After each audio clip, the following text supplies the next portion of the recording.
Hello there beautiful, how are you doing today? Welcome back to my channel and welcome to the Should You Pull video for Dissidia Final Fantasy Omnia. My name is Joesephyr and I'm going to be taking you through all of the events that we have to expect between now and next Monday, and we do actually have an awful lot to cover, as on Friday we'll be getting Gilgamesh, their brand new LGBT and all of the things that come along with that, and then on Monday we're going to be getting Yuri's Intertwined Wills, where we'll see Yuri getting a brand new LD and more C90 awakenings across the board for lots of different characters. So if you'd like to know more about all these characters and the events that come with them, then stay tuned and keep on watching. Now before we get started, of course don't forget to check out all of my social media links down below, and this will be the last video that I make before the Final Fantasy VI Pixel Remaster Charity Marathon cosplay stream. That's a very big mouthful to say out loud, where I'll be dressed up as Kefka for the entirety of the event, doing a stream for 15 hours for the 1 in 15 people every year who make an attempt on their own lives, and I really hope that this stream does really well. I've honestly had a bit of a time these past few days, like travelling and it being horribly wrong and trying to catch up with everything, but all of it has been going through so much effort to go towards this stream, and it really would mean the world to me if you just have a look at the link in the description box below. You don't necessarily have to donate money, but share out the stream, let people know it's happening. It's all for a really good cause, and it's for a cause that's very important to me as a content creator and honestly just as a person. So do please give it a look before Thursday, or better yet, come along and check it out. It'll be really good fun anyway. You'll get to see me clowning around literally as we explore the Pixel Remaster for Final Fantasy VI. I can't wait. Of course, with my Patreon, I always shout out one of my patrons every time I release a video, and today that person is going to be Coffee, who has a delivery Moogle as their picture of choice for their title card. And honestly, I've spent a lot of time catching up with like Ultimate Tier patron cards, all of these things, because I honestly did not think that it would take off as much as it has, and I'm so grateful for it, for all of you guys that supports my channel like you do. It really does mean the world to me, and I really try my absolute hardest to look after those people that want to look after me as a streamer and a content creator as well, so thank you very, very much for that. And then lastly, of course, don't forget to check out all the other content creators and resources that are out there for Omnia, as there's lots of people who work hard just like I do, and they deserve your support too.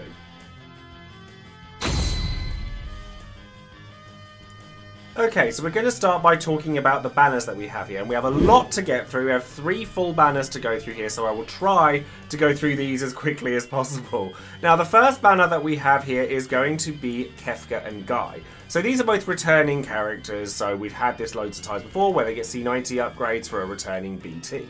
But we're going to talk about Guy first. Now, Guy was never a particularly great character until this point. He was an Earth Imperil Enchanter, he basically just resisted some HP damage, but his hits were really weak sauce and they didn't really bring a lot to the table.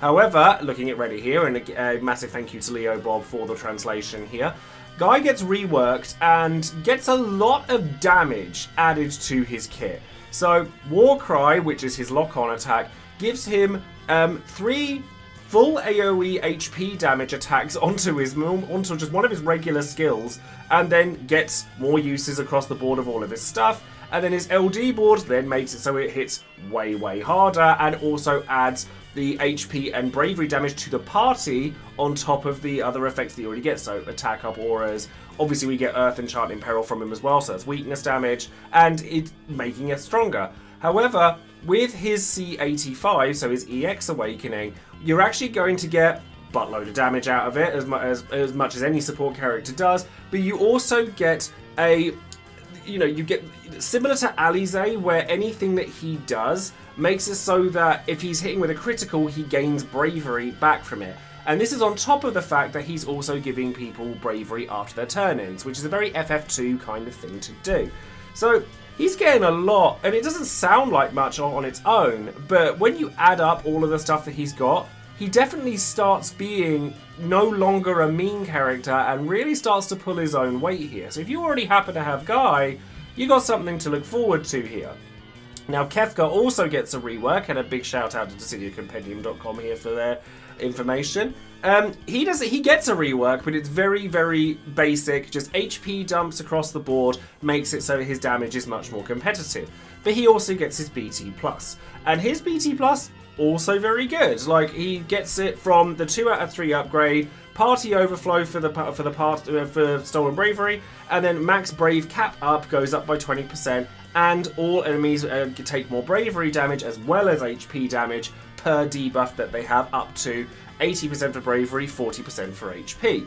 So Max Brave Cap Up, we love that. That's all really good. If you enjoy using Kefka, then you have absolutely no reason not to green him here. However, he still has the same problems he's always had, in that he likes to put 6 framed debuffs on the enemies, leaving not a lot of room for you to play with other debuffs. That's not impossible, of course, but if you're going to build Kefka, he's definitely a character you want to be building around in your main party, certainly if he's one of your primary damage dealers. So now moving on to the other banner that's going to be featuring on Friday's event, that's going to carry the new BT batch along with us. It's going to contain Rosa, her full kit and her rework and her LD extension, and the C90 obviously. It's going to have Gilgamesh and his brand new LD, his brand new BT, and all of the kit that comes with him, as well as Jackie X just being there. Now, Rosa gets some pretty nice stuff from her rework as well. So her LD board gets a rework to have it so that your bravery and HP damage that you get up from that is increased, and you obviously still get a large amount of bravery refund for your entire party whenever you act. And now it does more HP dumps. Divine Blast has double HP dumps on it, but damage has never really been the reason you took Rosa. Rosa was always very good at providing a very large number of buffs through auras. She's like the original aura bot, whilst consolidating it into very few buffs, and she does a lot all at once. So she's always been known for attack, max bravery, initial bravery, overflows, brave damage up, HP damage up, HP regens, brave gains whenever you're dealing damage, and she doesn't take up a lot of space doing it either, and it's really good. So her LD board makes her bravery and HP damage stronger after all of that, so it's quite a significant boost as well.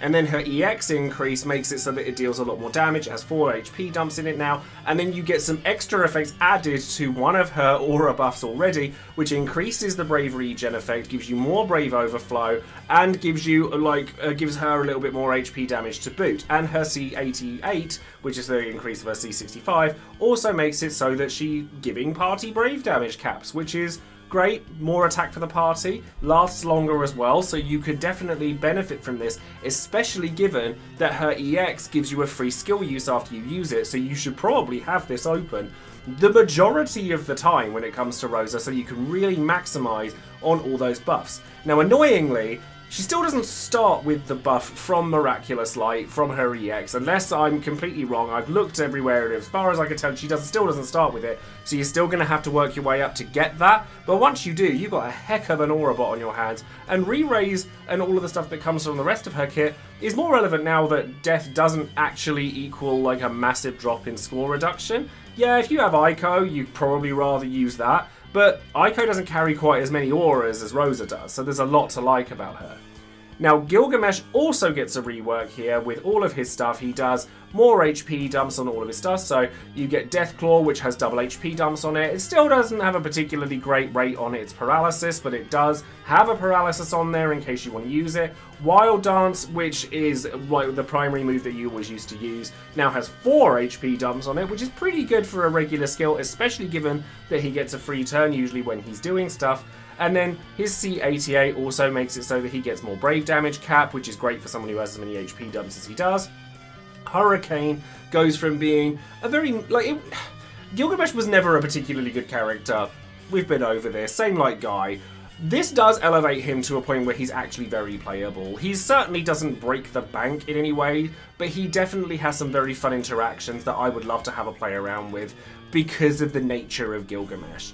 So Hurricane still increases his Mad Dance uses, or Wild Dance, so you get more skill uses out of that, but now it does a much larger amount of damage through its HP dump increases. It also delays all enemies by 1 turn as opposed to just the target, which is something that always used to annoy me about his Hurricane, and it's something that's been fixed now. So his LD is very interesting. So what his LD does is it does 4 HP dumps, all of that stuff, and it gives him the Wanderer of the Rift buff, which increases brave and HP damage, all of his regular offensive stats, but it also changes his HP attack into one of 4 different attacks that's randomly selected. Now, I know what you're thinking. Randomness, big no-no. However, when you use this attack, it is a no action delay attack, so it's a free turn that reverts back to its normal state for the next turn, but then it re-rolls it the turn afterwards. And all of the effects that you get from this are actually really good. The attack actually stays the same regardless. It's a double HP dumping attack that extends his buff durations by a turn. But he steals the weapons of other characters, namely Ramza, Cloud, Onion Knight, and Paladin Cecil, to play around with silly buggers depending on what you happen to get. So Icebrand does a launch and a battery. Apocalypse, Cloud, delays all enemies by 2 turns. Royal Sword moves everyone else's turns to after his. Myth Gravenblade, which is Cecil, heals everybody and gives you max HP overflow. I normally hate this kind of thing, but honestly, I think as long as you're not relying on any one effect proccing, and the fact that it is a free turn and you can follow it up with Wild Dance or Hurricane to get a large amount of damage in 2 turns, I kind of like it. I think it's actually really fun. There's a lot to like there. And then, obviously, he has a BT as well. So, Ultimate Illusion, like the buff from it, obviously it's a very typical burst attack normally, works like Bartz's does in that every time he takes a turn it goes up by 1, but you want to get him to 4 stacks, because when you get him to 4 stacks of his BT effect, you get Party Brave damage up by 100% as long as you've fully greened it, so rivaling Ject numbers, Max Brave Overflow up, Party HP damage up, and then Party Max Brave Cap up by 30%, which is quite a lot. And Max Brave Cap, we all know, is a big player in this day and age. We've all seen what Garnet can do. We've all seen what, like, Twins can do. And Gilgamesh brings that stat along as well, as long as he's maxed out on his stuff. But you get this for a surprisingly long time as well, which makes sense because he has double turns and all that. 12 turns, but if you didn't want to and you wanted to use him next to a different turn hogger, as long as he gets those turns, getting that stats up is actually pretty nice. And the fact that he does as much damage as he does and has the weirdness, I kind of like. Do you need to have him? Probably not, if I'm being realistic. You probably don't need to have any of these characters, being honest. But I definitely think that the quirkiness of Gilgamesh and the weird things that he does, all of which he's still doing the damage that he's supposed to be doing while he's doing it, make him look really fun. And then the last banner that I want to talk to you guys about today is going to actually be coming next Monday, which is going to be Yuri and Quistis. And Yuri and Quistis is interesting, but again, it's probably not a banner that anybody needs to be pulling on. Quistis gets as typical a C90 as they come, and that's kind of to be expected given that it wasn't that long ago that Quistis got her LD. But so to get another chance at it is kind of nice. She delays things that can't be delayed, and that's the thing that she does. So her C90 gives her extra HP dumps on all of her kit, makes it so she does more damage. Instructor's Glare has party HP damage added up to it, and her EX has delay added to it as well as extra HP dumps. So it's nothing particularly groundbreaking, but if you already like Quistis, you already have her, then hey, it's a nice upgrade for her. Yuri, on the other hand, is a little bit complex. Now, Yuri gets extra HP dumps on his regular skills. His EX actually starts filled up, which is really nice because it means you can benefit from having his Chelinka buff up, which is what gives him access to a lot of what he has in terms of having his attack stats raised properly, his like regen like for the party is like more active. You get that from the start, which is great. And the duration of it's been made longer, so it's very rare that you'll run out of Chelinka, which is great. Yuri's LD is kind of weird. Now, Yuri's LD basically does multiple HP dumps, all that jazz, and gives him the Crystal Memories buff. So whenever he hits an enemy, he inflicts a stack of a debuff called Ring Lock onto the enemy, which makes them weak to Holy, which is nice, and also makes it so that they can be hit by a trap so long as you don't trigger it first. It's very strange. So Ring Lock is an ability that you can put on the enemy, which lowers their defense and all of that stuff, and you can dispel it by either using Magic Pile Holiger, which is the ability that you change his bravery attack into to then dispel it, so you save up the stacks of Ring Lock. But if you use Magic Pile Holiger while it's at its maximum of 3 stacks, it allows you to go to a 4th stack, which basically adds an extra HP dump onto Holiger Plus. So he's kind of an Aura bot, he's kind of a damage dealer, he's kind of an off-turn damage dealer. I think that I really like Yuri as a character. I've really enjoyed him in the EX era, but his LD is a little bit currently all over the place, and he doesn't really have a huge, like, solidified identity. I really like what he does, but it's a bit complicated for what it really amounts to.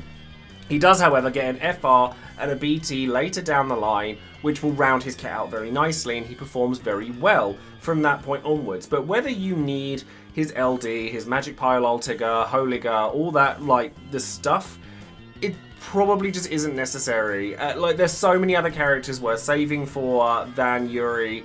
I really like him, but I just can't really justify recommending him at this point in time.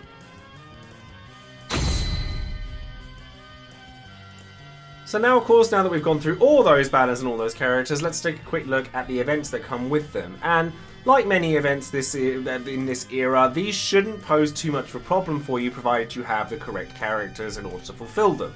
So the first event we're going to talk about is the story chapter that's going to come along with Gilgamesh, and you'll be fighting the Death Riders again in this one, which are really not that big a deal. The only thing you need to really be worried about in this fight are the Lufenia Orb itself, which doesn't ask for a huge deal. It asks for a transformed HP attack, which, let's face it, practically every character in the game has that. That's not specific to Gilgamesh. There's a lot of characters that have HP pluses that work well for all of these things, but the limit of the Lufenia Orb is only 5 turns, so you want to make sure you're bringing characters that can do that and up that as quickly as possible.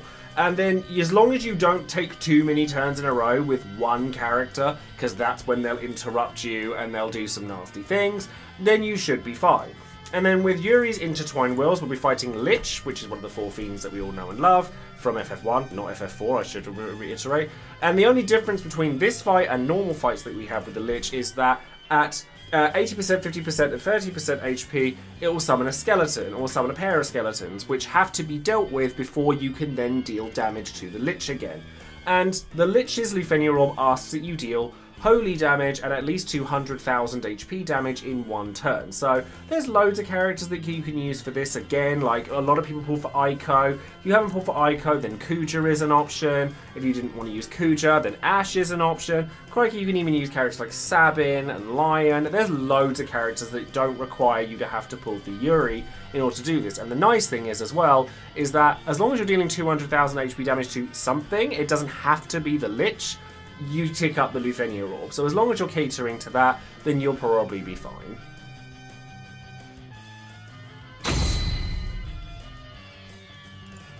And then, of course, we have Would You Pull, the section of the video where you, the viewer, get your chance to let your voice be heard and tell everyone whether you would or wouldn't pull on any given banner. I'll get over that in a minute.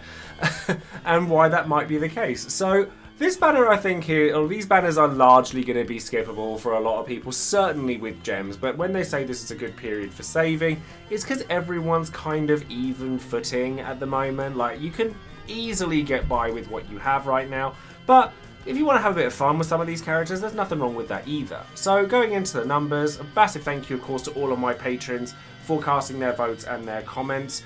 And going straight into Gilgamesh, only 8% of people are saying they're going to use gems here, 48% of people saying they're going to use 100 or more tickets, 32% saying they're going to use less than 100 tickets, and 12% of people aren't pulling at all. And then going over into Kefka's banner, we then see that nobody is pulling on gems with this one. Only 8% of people are saying they're going to use 100 or more tickets, 15% of people are kind of on the banner, 62% of people are saying no because they've already got it all, and then 15% of people aren't interested in the banner at all. And then lastly, with Yuri's banner over on Monday, 4% of people say they're going to use gems here, 21% of people saying they're going to go 100 or more tickets, 29% of people saying they're going to use less than 100 tickets, and a whopping 46% of people saying no. For me personally, I'm happy to use tickets on Gilgamesh. I originally was kind of excited for Yuri, but the more I read about him, the more I'm kind of like, do you know what, I'll just wait for the FR and BT when I know I'll actually use him. And then Kefka I do already happen to have. Now, whether I green Kefka or not is going to depend entirely on how I feel on Friday, because I absolutely don't need to, but I will have just cosplayed him for 15 hours on the trot, so it would feel almost disrespectful not to. Let me know what you think of that in the comments below. Would you green Kefka if you were me? Anyways, let's go to some of these comments. So Alex says, I'm going tickets for Gilgamesh. They will probably chase the BT on Layla's banner. I find Gilgamesh's kit very fun and unique. The RNG doesn't really bother me because all the possibilities are good. And if you need a specific one badly, then you're doing it wrong in the first place. However, despite a must-have costume, he's not a huge fave, and the main reason for me to consider agreeing was the HP cap up. With Macula and Therion being big faves and giving me that, plus Garnet on top, I think that even if I wanted to, I wouldn't have a place for Gilgamesh in the party. I don't think I've ever used Rosa, and I'm not likely to change that anytime soon. Skipping Kefka and Guy, I have everything on that banner. I just played FF2 with a 6-year-old daughter, and she's in love with Therion and Leon, and Maria and Layla, even with the Dragoon who's in the party for like 2-minute missions, but she still struggles to remember Guy who was in the party the whole game. Justice for Dude, for those of you who remember my FF2 playthrough. I will ticket Yuri, hoping it won't take me too much, because it's mostly for collection purposes. I don't think he shines at anything as of now, or before his BT and FR banners. The prize of the banner is surely Quistis, who gets quite a decent boost. I have her already fully maxed, but if I didn't, I'd definitely consider throwing more than a few tickets at the banner. See, this is the only reason that I consider throwing tickets at that banner, because I don't have Quistis, and getting either of them, like, that would be quite nice, but I've definitely fallen prey to those kinds of banners in the past and spent more than I wanted to doing it, so I may steer clear of it after all. I don't know. We'll see how Gilgamesh goes. But I agree with everything that you've said here, and that costume is fantastic, and I absolutely want it. And I will probably be gemming on Layla's banner, so I probably wouldn't chase the BT here, but I'd very much like to get that LD. Kellen says Gilgamesh will get tickets, if only because now I can finally build him without feeling like I'm not getting anything from it. While his HP plus attacks are RNG and I don't know which ones will be active after his LD, I do just like his kit enough that I feel like I have some simple fun using him even if it's just for this batch. Kefka and Guy is a skip for me. I have Kefka's kit, and while Guy is finally useful with his C90, I don't have enough interest to complete his kit. Yuri's another skip because Holy Enchant isn't something I need, and I don't foresee myself using him until maybe his later banners, and even then that's a stretch. The only reason I could consider pulling on his banner is Quistis, and I already have her kit already. Yeah, I think that the RNG of Gilgamesh, like, I dislike, you know, I've always said I dislike RNG in kits, that is why I'm not that fussed by Enna Crow. But the difference between Gilgamesh and Enna Crow is that the RNG part of Gilgamesh's kit is almost an afterthought. Like, you get a fun silliness afterwards. What you actually get is a double HP dump that's a free turn that you can use Wild Dance after. And of course you get something from his kit, and at least you know what you're going to get before you do it, as opposed to somebody like Enna Crow who has a 20% chance of refilling your EX gauge instantly, which is fantastic for the likes of Emperor, etc. later down the line. But there's a large chance that you don't get anything from it, and that's the kind of RNG that turns me off. Whereas going into Gilgamesh, I already know what I'm setting myself up for, so I kind of like it. I wouldn't be mad about not getting it though. And then finally Sai says Gilgamesh and Rosa, as a featured BT character and not having Rosa LD, I'd like to get either of their kits, so I'll spend maybe 200 tickets. Neither of them are groundbreaking in my opinion, I don't have any emotional connection to them, so I won't gem them. Guy and Kefka, I already have everything. Yuri and Quistis, I only need Yuri's kit, but given his JP return with BT, I'll throw a few tickets in the hope of getting lucky. Otherwise, we'll probably chase him later. My roster is already littered with other attackers to use. Yeah, I never thought I'd have an attachment to Gilgamesh, but thanks to this channel and the journey I've had with him, I do. But not so strongly that I would go super deep onto it, and I'm certainly not going to gem it or anything. But I think that the general consensus is that all of the characters in these batches of banners, they're nice to have, but they're absolutely by no means necessary.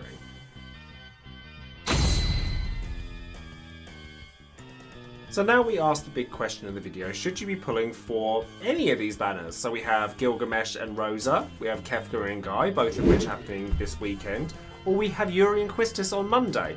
Now, honestly, I really enjoy Gilgamesh. Like, I think he's really fun, I think he's really quirky, but he's just quirky enough that he still does his job regardless of what happens and has some added benefits. Or at least that's the way I think people should see it. If you're going into Gilgamesh hoping to get a specific aspect of his LDHP pluses, don't pull for him, because that's not really what he's about. You just want the extra silliness of his HP pluses because he's stolen weapons from other people and their LD effects. It's just silly and it's fun and I kind of love it. But those attacks do actually do mostly the same thing, and his BT effect is actually very good. Like, yeah, we've seen the kinds of things that he does before. HP cap up isn't particularly scarce nowadays, certainly not if you have Garnet, but then if you have Garnet you don't really need to be pulling for anything. And, you know, if you want Rosa, then she does more aura botting than she ever did before, and because of the way her free skills work, you'll have her C88 up practically indefinitely, so you'll be able to benefit from having extra bravery caps up on everyone, on top of the fact that she does all those auras already. And then Kefka does have lots of offensive benefits from his BT+, but he's still awkward to use with his like 6 frame debuff. One of those frame debuffs though is HP silence, so that's never something that one should ignore outright, because he can lock certain fights out pretty much entirely. But honestly, the star of the shows that I'm looking at is actually Guy. Like, I really like what they've done with Guy and his C90. He's an Earth Enchant in Parallel, which is rare. He's doing a decent amount of damage now, much better than he ever did before, and he's a support character.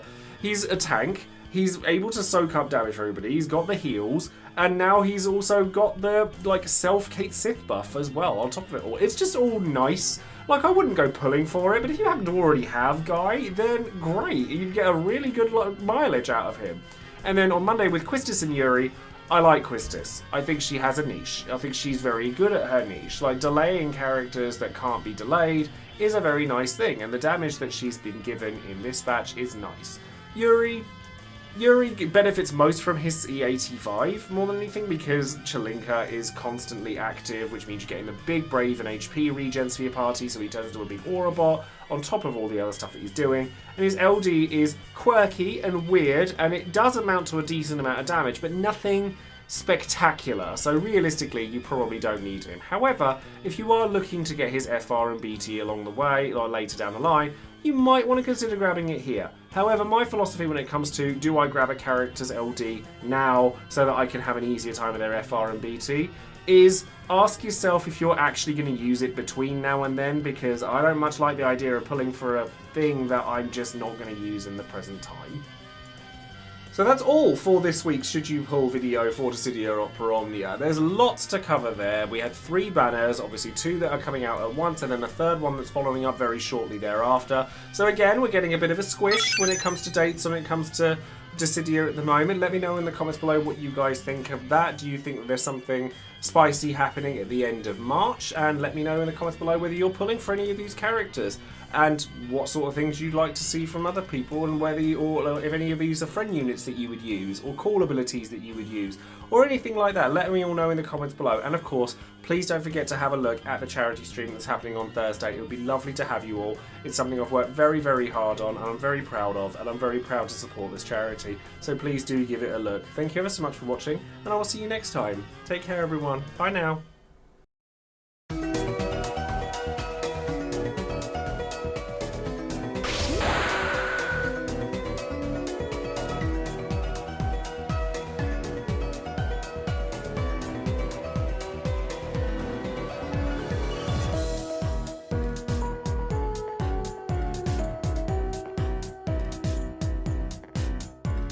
Yeah.